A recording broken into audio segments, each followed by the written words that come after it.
Akkam nagaa jirtu. Amma mata duree gabaabduu tokkoon isinii qabadhee jira. Innis immoo gaaffii maatii irratti kan hundaa'edha. Gaaffiin maatii kan maal jedhudha yoo jettani, ogeessonni fayyaa yookiin hakiimonni yeroo hedduu daa'immaniif darbee qoricha maagaa kennuun gaariidha jedhu. Kanaaf yoom yoo kennine gaariidha kan jedhu. Yookaan daa'immaniif qoricha maagaa yoom kennuu qabna kan jedhu. Chaanalii kana faaraa taanaan sabiskiraayib gochuu hin dagatinaa. Chaanaliin kun waa'ee fayyaa daa'immanii, guddina daa'immanii fi akkasumas immoo sirna nyaataa daa'immanii barsiisa.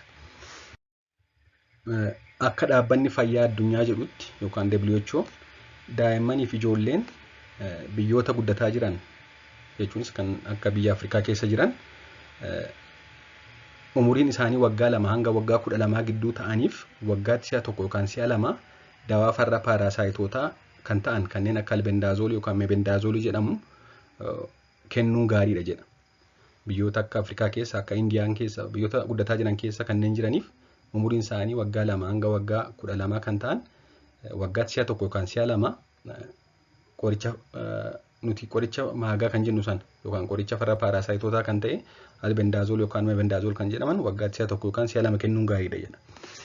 Sababni isaas yeroo hedduu paarasaayitoonni biyyoon daddarban kun yookaan soil transmitted elements jedhamu warri kuni mallattoo agarsiisanii, mallattoo cimaa agarsiisanii haa ta'u malee biyyoota kanneen keessatti jechuun biyyoota guddataa jiran keessatti daa'imman persentaa 20 ol ta'an paarasaayitoota kana waliin jiraatu jedhama.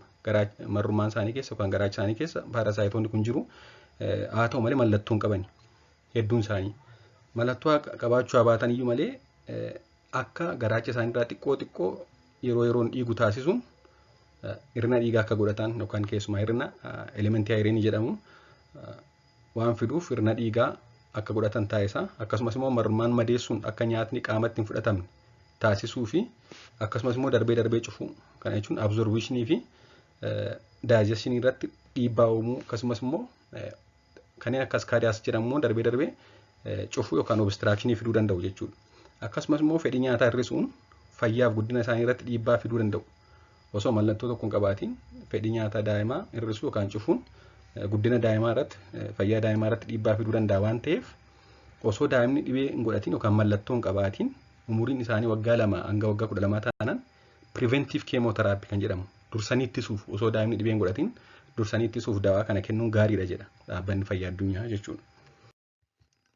Kanaafuu garaagarummaa ji'a 6 hanga garaagarummaa waggaa 1 daa'imman umuriin isaanii waggaa 2 hanga waggaa 12 gidduu jiraniif albendaazoolii miligiraama 400 yookaan mebendaazolii miligiraama 500 al takkaa akka isaan dhugan yookaan akka isaan liqimsan taasisuun gaariidha. Kanaan ala garuu yoom kennuufii qabna yeroo isaan dhibee kana godhatanidha. Yeroo isaan dhibee maagaa godhachuu isaanii qorannoon laaboraatoorii agarsiisuu fi ogeessa fayyaa mariisisnee ajaja ogeessa fayyaan qoricha kana kennuu dandeenya. Qorichoonni kun albendaazool kan jedhu amma asirratti argaa jirtanidha. Inni itti aanu immoo kan mebendaazol jedhamanidha. Daa'imman waggaa 5 gadiif amma danda'ametti taabileetiin kennamuu qabu. Taabileetii yoo ta'es daaknee bishaaniin bulbulleetti kan kennuu qabnu. Waan hordoftaniif hedduu galatoomaa. Gaaffii fi yaada qabaannaan koomentii jala kaa'aa sabiskiraayib gochuun dagatinaa. Yeroo gaarii.